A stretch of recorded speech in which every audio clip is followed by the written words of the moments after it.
Hey, thanks for joining me for this video where we're going to be exploring the WH framework for business ethics, which is a really valuable tool for making ethical decisions in the business world. So let's go ahead and dive in. The WH framework actually stands for both who as well as how, representing stakeholders and guidelines. It helps us consider the various stakeholders affected by business decisions, as well as apply ethical principles to guide our actions. So let's start by exploring the who aspect of the framework, which is stakeholders. Now, in business, stakeholders are individuals or groups who have some sort of vested interest or are affected by the actions of a business. Now, these stakeholders can include a lot of different groups. It includes employees, it can include customers, so the individuals that purchase our products and services, it can include shareholders, those individuals who have trusted the business with some investment and in return are hoping through a series of good decisions are going to increase the value of those investments. Include suppliers, include the community itself in which the business operates, and then also includes the broader environment. For example, let's consider a coffee shop. So in a coffee shop, the stakeholders would be the baristas, which are employees, includes customers, coffee bean suppliers, and so the individuals that we purchase those supplies from, shareholders, the local community, and the environment. Now, each of these stakeholders has their own separate interest, but those interests can be impacted by the decisions made by the coffee shop. So to take that a step further, let's say that a coffee shop decides that it's going to raise prices.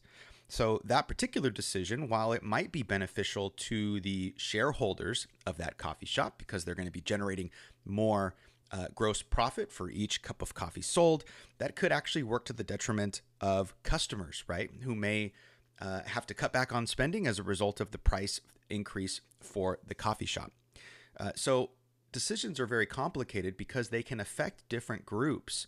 It can affect them in very, very different ways. And so a decision that is beneficial to one group may work to the detriment of another, which creates a lot of complexity with regards to ethical decision making because it isn't simply one-sided. And so we have to consider the totality of our decision making and how that's going to affect the various groups. Another example would be a decision to lay off employees would obviously work to the detriment of those employees since they would no longer be employed, but could potentially benefit shareholders since obviously there are less expenses, but in the long run might actually be a bad thing. If quality and service quality goes down at the shop, then that can be problematic long term for shareholders and have a pretty big impact on the community as well. And so those are things that need to be considered. Now let's go ahead and look at the how aspect, which includes guidelines. So under the how aspect or guidelines, these are really ethical principles that provide sort of a framework for making ethical decisions and conducting business in an ethical manner. Consider, for example, the ethical guidelines of honesty, fairness, and respect for human rights, which are very common themes that are broadly applied in a lot of different situations.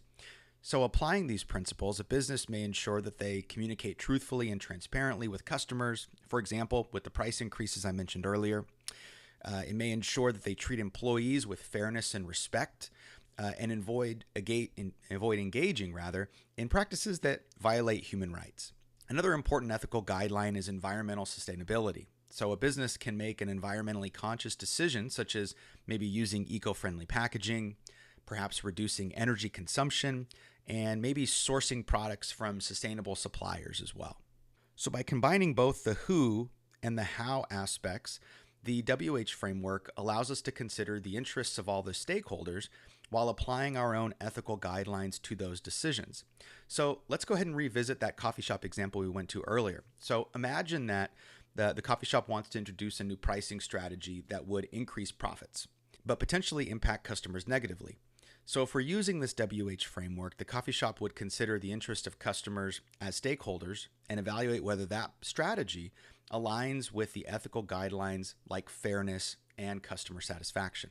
Taking it a step further, they might decide to do some market research, seek customer feedback, balance the pricing strategy with maintaining fair prices and value for customers, perhaps do some testing with regards to pricing in certain markets if they have that capability. And this way they address the needs of stakeholders while adhering to ethical principles and also considering the interests of other stakeholders involved as well, including those like shareholders, the community, and the environment. In summary, the WH framework for business ethics provides a practical tool to help us navigate the complex decisions that businesses face. And so by considering stakeholders and applying ethical guidelines, we can make responsible choices that help promote the well-being of all parties involved.